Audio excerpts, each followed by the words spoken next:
Tube Tamil வணக்கம்.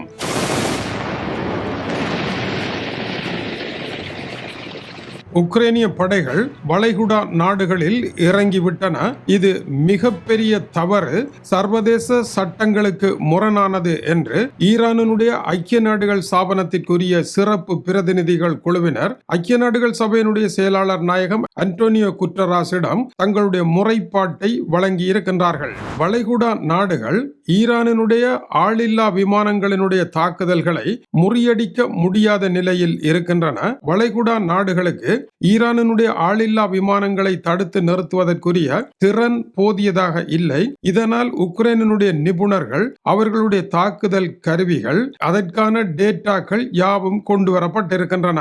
உக்ரைனிய படைகள் ஈரானினுடைய ஆளில்லா விமானங்களை தங்களுடைய நாட்டில் 4 வருடங்களாக எதிர்த்து அவற்றை சுட்டு வீழ்த்துவதிலும் அதற்கான சாதாரண ஜீப் வண்டிகளில் சிறப்பான துப்பாக்கிகளை பொருத்தி கைத்தொலைபேசிகளில் இதற்கான சிறப்பு ஆப்ஸ் ஒன்றை உருவாக்கி சாதாரண பொதுமக்களும் ஈரானினுடைய ஆளில்லா விமானங்கள் வருகின்ற பொழுது சாதாரணமாக ஒரு மோட்டார் சைக்கிள் வருகின்ற சத்தம் போல சத்தம் கேட்கும். உடனடியாக அவர்கள் அந்த ஆப்ஸ் மூலமாக தொடர்பு கொண்டால் அந்த இடத்திற்கு அருகில் நிற்கின்ற உக்ரைனினுடைய ஜீப் வண்டி விரைவாக வந்து ஆளில்லா விமானங்களை லேசர் மூலமாக சுட்டு தள்ளும். இதனால் தாக்குதல் அபாயம் இருக்காது. ஆனால் உடைந்த துகள் பறந்து வந்து சிறிய பாதிப்புகள் ஏற்படலாம். இதனால் ஈரானுடைய தாக்குதல்களை முறியடித்து விடலாம் என்று வளைகுடா நாடுகள் இவர்களை கொண்டு வந்து இறக்கி இருக்கின்றார்கள். ஆனால் ஈரானை பொறுத்த வரையில் இந்த போர்க்களத்தில் எவ்வித அனுமதியும் இல்லாமல் உக்ரைன் நுழைந்திருக்கின்றது. அமெரிக்கா,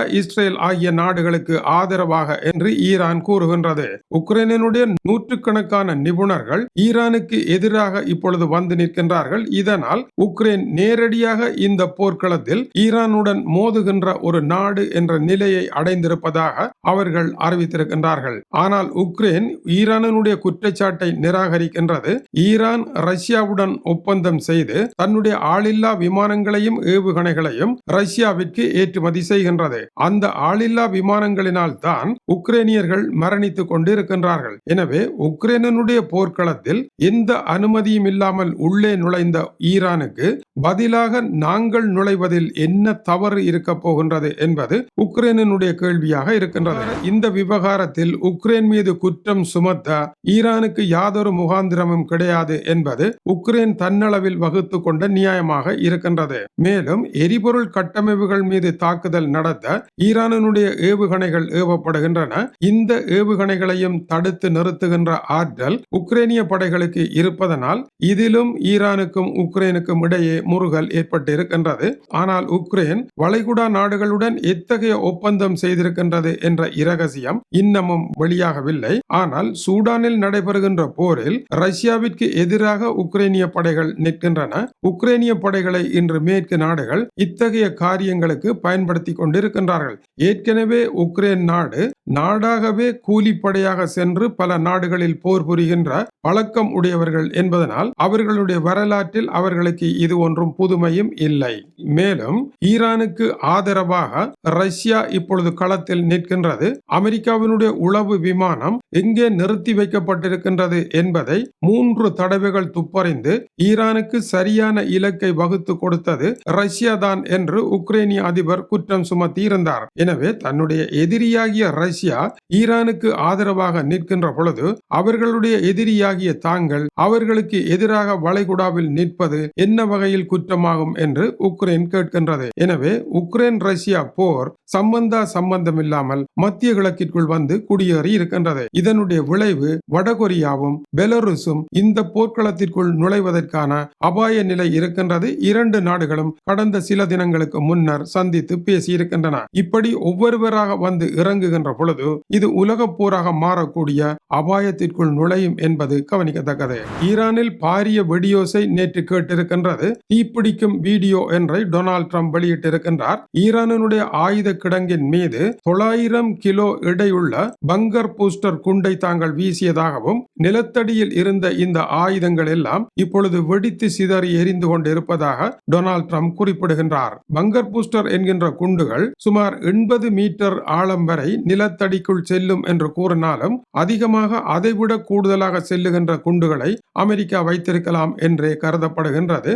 ஈஸ்ட்பாகன் பகுதியில் இந்த சம்பவம் நடைபெற்றிருக்கின்றது. சவுதி அரேபியாவில் அமெரிக்காவினுடைய பிரம்மாண்டமான $700 மில்லியன் பெறுமதியான விமானம் உடைத்து தகர்க்கப்பட்டது தமக்கு கிடைத்த பாரிய வெற்றி என்று ஈரானுடைய வெளியுறவுத்துறை அமைச்சர் அறிவித்திருக்கின்றார். இந்த தாக்குதலுக்கு ஈரான் உரிமை கோரி இருக்கின்றது. இத்தகைய எதிரிகளுக்கு இங்கு இடமில்லை, ஆனால் சகோதர நாடாகிய சவுதி மீது தாங்கள் தாக்குதல் நடத்தவில்லை என்றும் அவர் குறிப்பிட்டிருக்கின்றார். சவுதியை சகோதர நாடாக அவர் காட்ட அதேவேளை அமெரிக்க ஊடகங்கள் சவுதி அரேபியா திரைமறைவில் இருந்து யுத்தத்தை தூண்டிவிடுகின்றது என்ற செய்தியை வெளியிட்டுக் கொண்டிருக்கின்றன.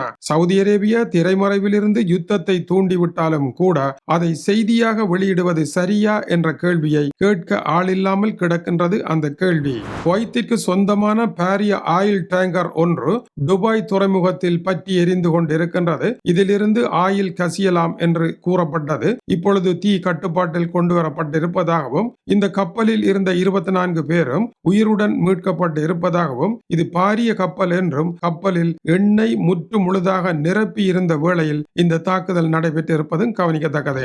ஹோர்முஸ் நீரிணையில் ஏற்பட்டிருக்கின்ற தடங்கள் எரிபொருள் உரம் மட்டுமல்ல உலக மருந்து விநியோக சங்கிலியிலும் பாதிப்பை ஏற்படுத்தி இருக்கின்றது. கேன்சர் மற்றும் சர்க்கரை வியாதிக்கான இன்சுலின் போன்ற மிக முக்கியமான மருந்துகள் எல்லாம் வர முடியாத நிலையில் சிக்கப்பட்டு விட்டதாக தெரிவிக்கப்படுகின்றது. இதை விமானத்தில் கொண்டு வருவதாக இருந்தால் செலவு மேலும் பல மடங்கு அதிகரிக்கும். இது ஒரு பெரும் பிரச்சனையாக மாறியிருக்கின்றது. இன்றைய செய்திகளில் கார்க் தீவை கைப்பற்றுவதற்கான போரை நடத்துவதற்கு அமெரிக்காவினுடைய பரசூட் படை தயாராகிவிட்டது என்று இன்னொரு செய்தி கூறுகின்றது.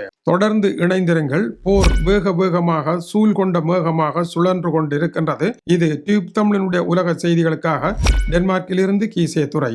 வணக்கம் உறவுகளே.